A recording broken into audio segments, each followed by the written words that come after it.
जन्मदिन के खास मौके पर प्रधानमंत्री को कैसा संदेश और उनके विकास की इस यात्रा को भारत देश से जोड़ते हुए कैसे देखते हैं आप?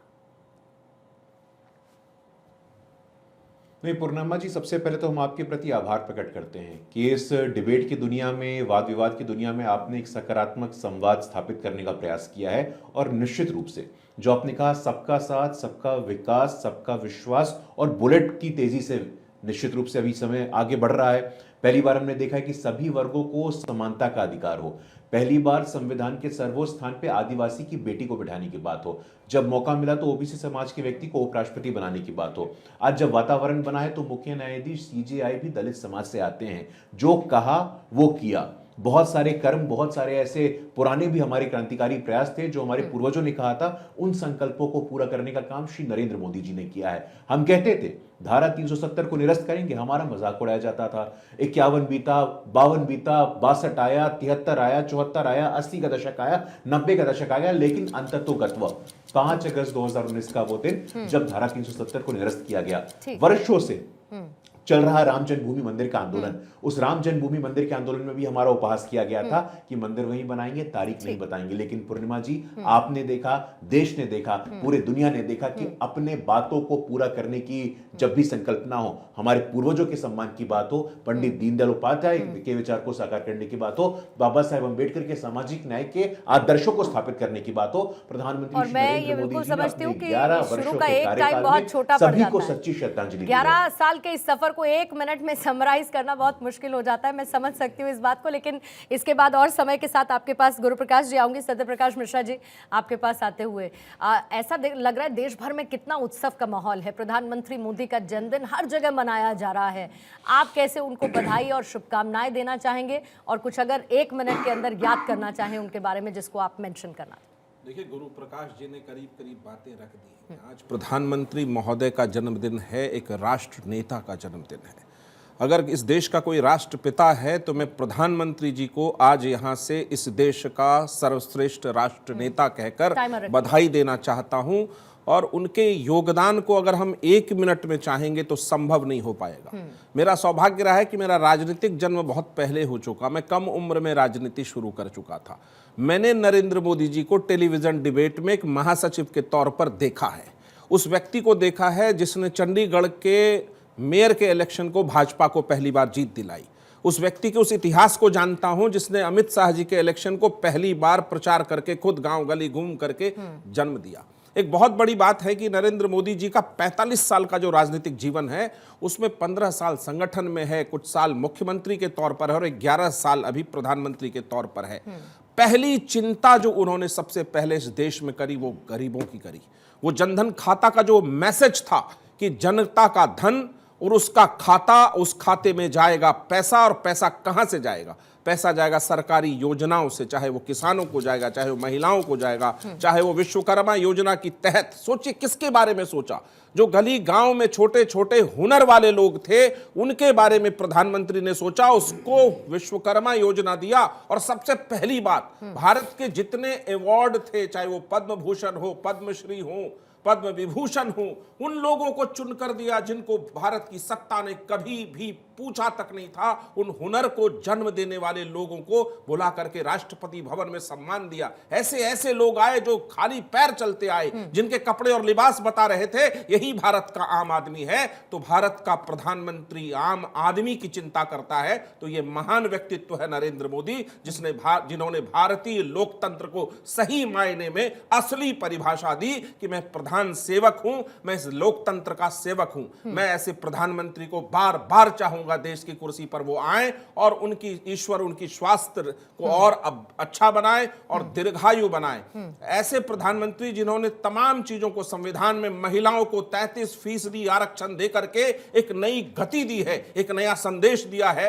और सबसे बड़ी बात, जितने अवसर आए प्रधानमंत्री मोदी जी के कार्यक्रम के, विशिष्ट कार्यक्रम में, उसमें महिलाएं आगे बढ़कर लीड कर रही थी। चाहे वो 15 अगस्त का परेड हो, चाहे ऑपरेशन सिंदूर के समय देश को संबोधित करने की बात हो, तो यह दर्शाता है कि प्रधानमंत्री मोदी इस देश की आधी आबादी की चिंता करते हैं, किसानों की चिंता करते हैं, गांव के ग्राम जीवन की चिंता करते हैं। क्योंकि गरीबों को घर देने का पहली बार कोई कार्यक्रम ठीक ढंग से शुरू हुआ तो आदरणीय नरेंद्र मोदी जी ने किया। उनकी चिंताएं बताती हैं, उनकी योजनाओं में उनकी चिंताएं झलकती हैं, और इसलिए उस देश की रीढ़ को चौथे इकोनॉमी पर दुनिया में खड़ा करना और भारत का पांव चांद तक पहुंचाना, ये नरेंद्र मोदी जी की सबसे बड़ी उपलब्धि है। आने वाले वर्षों में आप देखेंगे कि भारत दुनिया में महाशक्ति के रूप में जन्म लेगा। और फिर से मैं एक बार प्रधानमंत्री मोदी जी को नमस्कार करते हुए उनको जन्मदिन की बहुत बहुत शुभकामना देता हूं। बिल्कुल। अश्विन बैनकर साहब, शुक्रिया सर, आपने समय निकाला, और चाहती हूं कि प्रधानमंत्री जी को जन्मदिन की बधाई देने के साथ साथ, क्योंकि आज हम विकास की दहाड़ कर रहे हैं और प्रधानमंत्री और विकास साथ साथ चलते हैं, तो कैसे आज आप महसूस करते हुए प्रधानमंत्री की इस यात्रा को देखते हैं? पूर्णिमा जी, आपके माध्यम से आज मैं गौरवान्वित महसूस करता हूं कि आदरणीय नरेंद्र भाई मोदी जी को जन्मदिन की शुभेच्छाएं प्रदान करूं। मेरा हक था कि मैं उनको पांव छूकर उनके जन्मदिन को हमेशा से शुभेच्छा देता था। आज वहां है, लेकिन राष्ट्र का जो काम कर रहे हैं उनके कारण हमें लगता है कि एक विश्व विभूति वो हमारे भारत, हमारे गुजरात से है, हमारे परिवार से है, बहुत करीबी रहे हैं, लेकिन देश में और विदेश में जब उनका नाम इतना जब आगे बढ़ा है, उनका प्यार आगे बढ़ा है, जन जन में विश्वास बैठा है, तो बहुत खुशी होती है। ये बात ऐसे ही नहीं हुई है, बहुत बचपन से उन्होंने ये काम करने के लिए प्रशिक्षित हुए थे। संघ के माध्यम से और संगठन के माध्यम से बहुत पहले ये देश की सेवा करने का इतना बड़ा काम उन्होंने छोटी उम्र में संघ के माध्यम से सभी बड़े लोगों को संपर्क किया था। बहुत सारे आईएएस ऑफिसर से लेके बहुत सारे नामी लोगों को तब छोटी उम्र में संपर्क करके उनसे ज्ञान लिया था।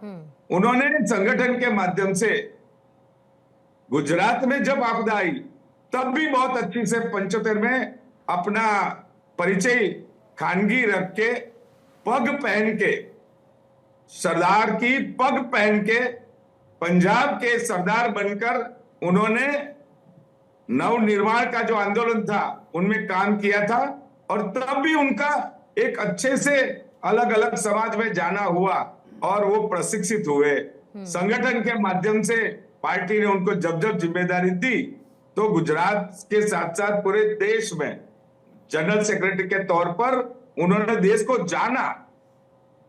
बहुत अच्छे से उन्होंने प्रशिक्षित होकर देश की गुजरात की कमान संभाली और उसके बाद देश की।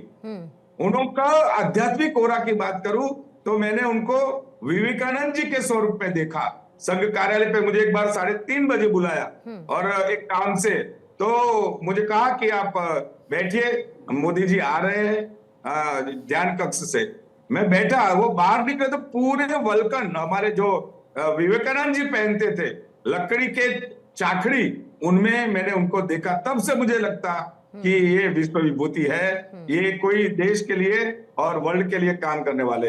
एकता यात्रा में जब मैं उनके साथ था और तब उनका कमिटमेंट, उनका मैनेजमेंट तो था संगठन का और एकता यात्रा के सफल सारथी थे, लेकिन वहां पे झंडा फहराने के लिए सब तरीके से हमें रोका गया था। फिर भी इतना बड़ा कमिटमेंट कि उन्होंने वहां जाके झंडा फहराया। आज गरीबों के लिए, आज पंडित दीनदयाल जी की जो नीति है अंत्योदय की और डॉक्टर बाबा साहब आम्बेडकर की जो नीति है, उनके पथ पर वो चल रहे हैं। 87 में जब एक पहले सम्मेलन में उनसे बात करना वो आए, तब एक दलित सम्मेलन में वो ऐसा बोले कि काश मैं दलित माँ की कोख से जन्म लेता तो मुझे समझ में आता कि दलितों की पीड़ा क्या है। तब से लेके उनको उनके जहन में अपलिफ्टमेंट, महिलाओं का अपलिफ्टमेंट, ये सब चीजें इतनी अच्छी से रही।